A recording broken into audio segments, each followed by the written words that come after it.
Good morning, Internet. But at least that's what Itchy Boots says on all of her videos. So I thought, well, that sounds pretty cool.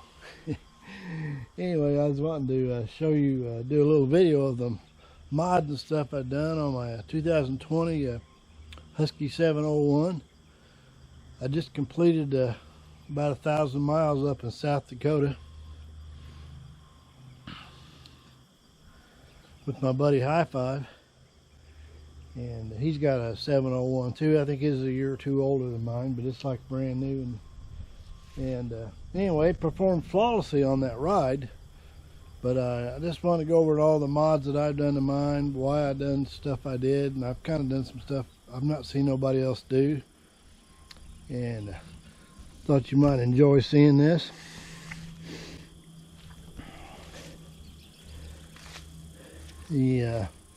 We'll start at the front, I guess. It comes with the TKC 80s.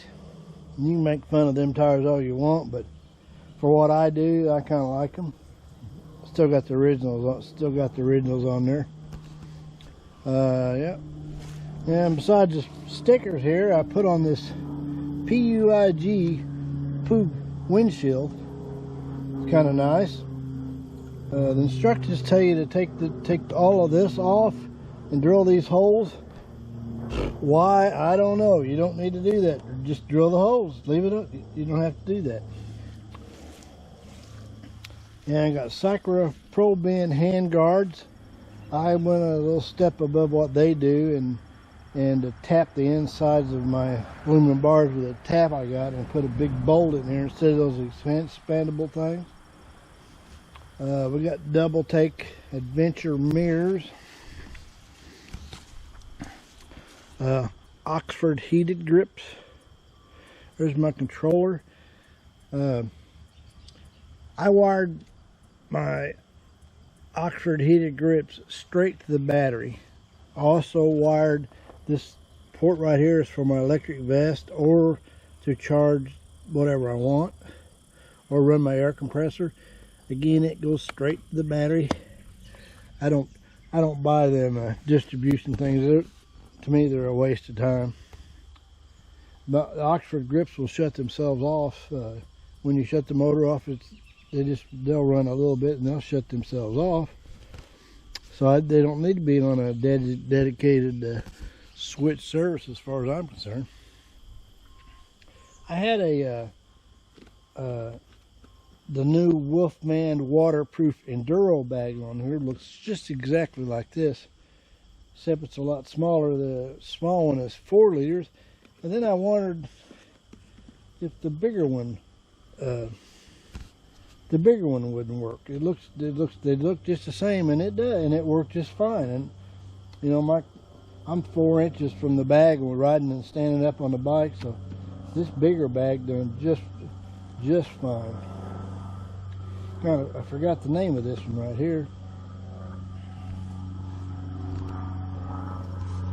but it's the bigger one from the Enduro. I put a BRP dampener and a damper mount for my Scott's damper on here.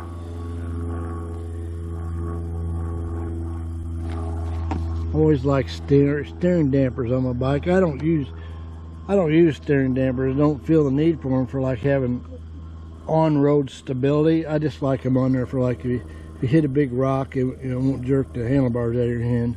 Really cuts down on your fatigue riding. I got my Garmin Montana I usually mount in here, but I can put my 276CX in there if I want to. Just pop it in and pop it out. So this is right there where I can see it real nicely. It does block the view of all the stock instruments down there, speedo and all that. But I'll tell you what, there's nothing down in there I need to see. Everything's on my GPS. You know, when I stop to pee, if I want to, I can look over around and see how many miles on my odometer, because my odometer is my gas gauge. This doesn't have a gas gauge. My own odometer does just fine. By the way, this bike will go 196 miles on a stock tank. There's my Custer State Park sticker I bought when we was in South Dakota. Still got the stock seat on there. Seat concepts would be nice,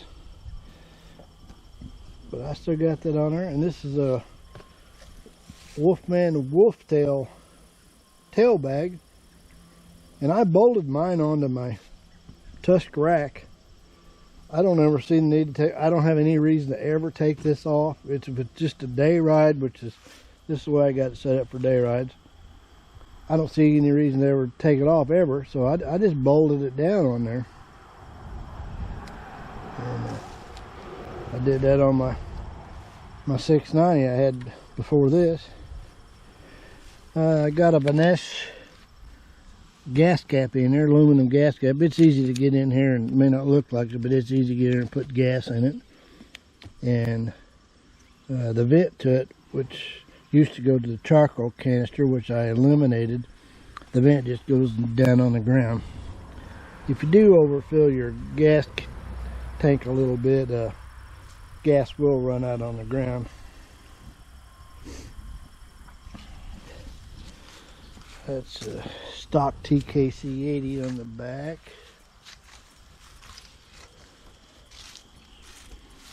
I don't see anything on this side I need to tell you about. Still got the stock blinkers. Wouldn't mind having some LEDs. I got these little, what do they call them? Something canyon dancer things for tying down. Then when you're hauling the bike, these are nice to hook instead of having to go up around your handlebars. That's a real quick and easy solution to all that.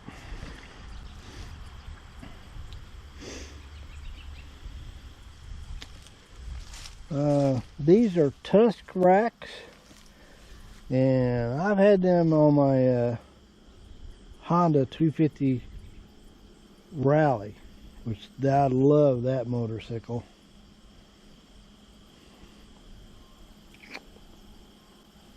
May regret selling that sucker someday. This one blows up like my 690 did. Anyway, I had these same racks on my 250, and these racks, I just knew when I ordered them that they'd be too wide and I wouldn't like them, and I figured I'd be having to weld them and pull them in tighter to the bike so they're narrow. But they are in as narrow as you possibly be. You can't even get your finger in between here. Same on the other side. So they're in as tight as they could be. And these things come with a plate that's made for attaching to a hard bag, and you got a quick release. You can just slap your hard bags on there when you want to get in a motel or whatever, or a campsite. Just pull this pin and your hard bags just come right off. However, I don't run hard bags hardly ever on anything, and definitely I don't do it. I've never done it and won't do it on an off-road bike. You know, this ain't really a dirt bike. It's call it more of a dual sport or small adventure bike. So, being I don't run hard bags, why did I buy them? Okay, I'll show you why. I invented this, by the way. Wolfman didn't invent this. Tusk didn't invent this. I invented it. Although somebody copied. I mounted that quick release plate right there to my soft Wolfman Expedition bags. So these bags, hope you can see this. I got doing all this with one hand.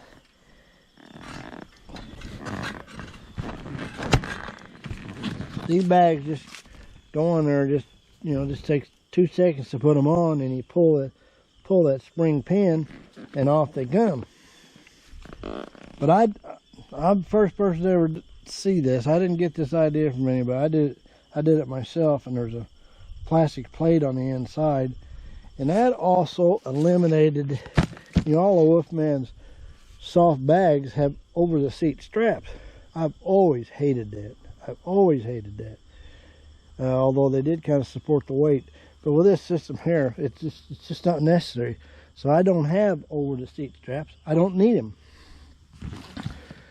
This bag has taken a lot of abuse on my Honda and my Husky, hanging off them racks without the over the seat straps, and they have held up just fine. And I was really proud how that worked out. Now on my South Dakota trip that I just completed, I had bought some Tusk bags, and the ones I got right here are the Olympus. They are extremely similar to Moscow Moto bags. I had Moscow Moto bags on my Africa Twin. They were great. I didn't particularly like that big old plate that they put on there, and then you had to leave on. You had to leave on there, and some of my bikes, that plate would stick way up when you had the bag off, and I didn't particularly like that really well. Well, with this system, they eliminated that, so this bag will go on that rack just as quick as them are 18-liter Expeditions. They got new ones out that are bigger, and these are let me see, what are they? I think they're 40-liter, which is pretty much twice as big. And they're nice bags. They are featured just like the Moscow Motos. You got a bag that hangs on the front. I got some tubes in there, and back here I was carrying an extra gallon. I had a Tour Attack half-gallon gas can I shoved down in there.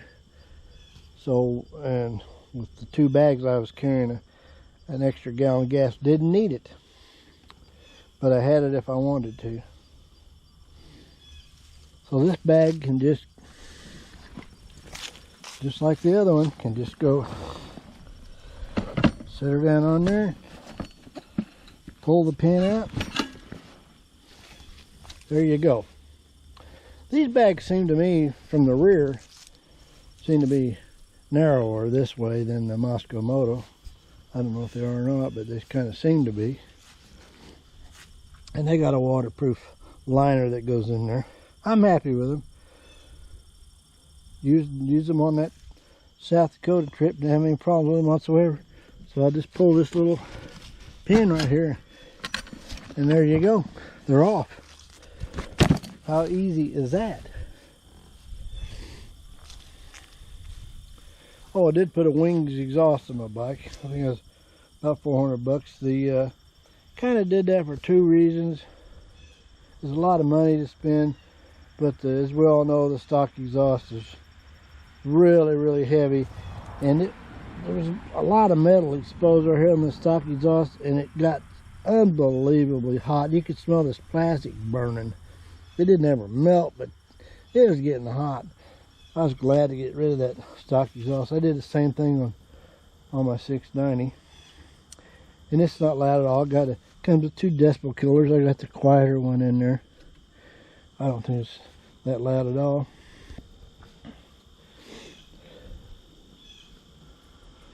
Well, I'm not seeing anything else out here I need to tell you about this bike. It's been a good bike. It's got ABS front and rear. I have not felt the need to turn it off. And I rode some pretty tough stuff. I rode down some steep downhills with the loose shale and loose rolling rocks, and it never caused me a problem. On my 690, I'd put a dongle on it so I could have front ABS only. That's a very nice feature. So far I haven't needed it. And it's got traction control. It's got a road and a off-road traction control. I can't tell the difference between the two riding it. I just can't tell the difference at all. But going up, just say you're going up a hill and it's loose shale and loose rock.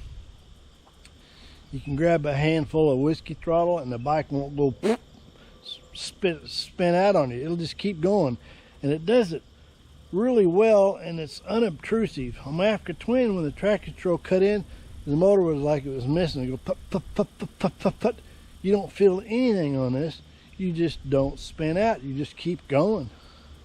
So you can just pull full throttle, and this thing's got, you know, way more horsepower than I need, but You can pull full throttle on it and stuff like that, and it won't spin the back tire and spit you off. So just really amazing how that works. I'm just really amazed. Anyway, that's about all I got to say about this bike. So far so good, about 3,000 miles. Something like that. Anyway, Big Dog out. Well, I just saw one thing I didn't tell you. I did this bike. It was, I felt like really needed to be done, but I shortened that kickstand about 7/8 of an inch. KTM, and who makes this bike or owns the company, doesn't know how to make a kickstand.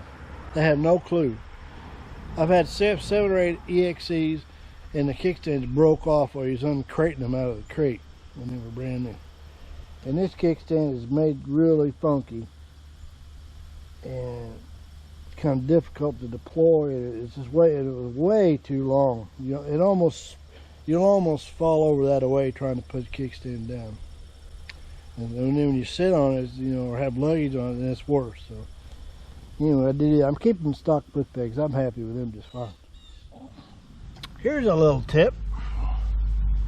Got this right out of the owner's manual, and I'm sure it works. I did the same thing on my 690. He said, arrow there, right there, your chain is supposed to be 1/4 inch from the swing arm. Put that on there, write that on your swing arm. You won't have to look at your owner's manual or just your chain. And you do that while it's on the side stand. So how handy is that? So all I gotta do is put my bike on the side stand, do that, and I know if my chain's adjusted correctly. Which I haven't had to adjust the chain yet since I've had the bike. But that's a little useful piece of information you might want to know.